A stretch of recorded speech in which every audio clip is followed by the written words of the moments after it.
ఇక డీటెయిల్స్ చూస్తే బస్టాండ్ల రూపురేఖలు మారిపోబోతున్నాయా? ప్రస్తుతం బస్టాండ్లలో టీవీల ఏర్పాటు చేయడం, వైఫై సౌకర్యం కల్పించడం చూస్తూనే ఉన్నాం. కానీ బస్టాండ్లో థియేటర్ ఏర్పాటు చేస్తే ఎలా ఉంటుంది? అలాంటి ఆలోచనను నిజం చేసి చూపించింది ఏపీఎస్ఆర్టీసీ. ఆంధ్రప్రదేశ్లో ప్రధాన నగరమైన విజయవాడలోని నెహ్రూ బస్టాండ్లో మల్టీప్లెక్స్ అందుబాటులోకి వచ్చింది. ముఖ్యమంత్రి చంద్రబాబు ఇవాళ వైడ్ స్క్రీన్ మల్టీప్లెక్స్ థియేటర్ను ప్రారంభించారు. అత్యాధునిక వసతులతో ఎన్నో ప్రత్యేకతలను సంతరించుకుంటున్న విజయవాడ బస్టాండ్ మల్టీప్లెక్స్ ఏర్పాటుతో దేశంలోనే ప్రత్యేక స్థానాన్ని సొంతం చేసుకుంది.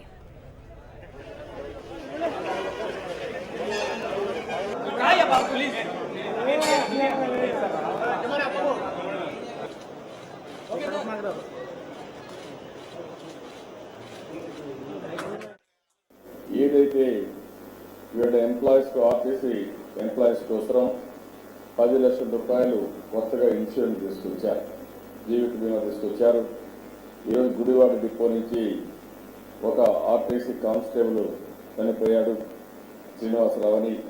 అతని భార్యకి శ్రీమతికి నాగపుష్పవతికి ఇప్పుడే 10 లక్షల రూపాయలు ఇచ్చాం. భవిష్యత్తులో ఇది ఒక భద్రత అదనంగా, బట్ దీనివల్ల కూడా మంచి లాభం వస్తుంది.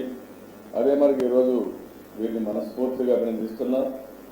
7,36,00,000 రూపాయలు రాజధానికి 1 డే శాలరీ కింద విరాళం ఇచ్చారు. వారిని మనస్ఫూర్తిగా అభినందిస్తున్నా, ధన్యవాదాలు తెలియజేస్తున్నా.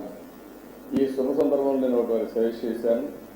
సీనియర్ సిటిజన్స్ ఎవరైతే ఉన్నారో వాళ్ళకి 25% రాయితీ ఇవ్వమని, దానికి కూడా ఆఫీస్ ఒప్పుకున్నారు. దానికి వెరీ గుడ్ గెస్చర్. దీన్ని కూడా మనస్ఫూర్తిగా అభినందిస్తున్నాను. అదే మరిగా హెడ్ క్వార్టర్స్ అన్నీ కూడా 5 డే వీక్ పెట్టాం. ఈరోజు ఇక్కడ కూడా ఆఫీస్ అంతా కూడా హెడ్ క్వార్టర్ ఆఫీస్లో 5 డే వీక్ పెట్టాం. అది కూడా ఎందుకంటే మొత్తం రమ్మని చెప్పాం కాబట్టి, రావడం పోవడం కొన్ని ఇబ్బందులు ఉన్నాయి కాబట్టి. వైఎస్ జగన్మోహన్ రెడ్డిపై అనంతపురం జిల్లాలో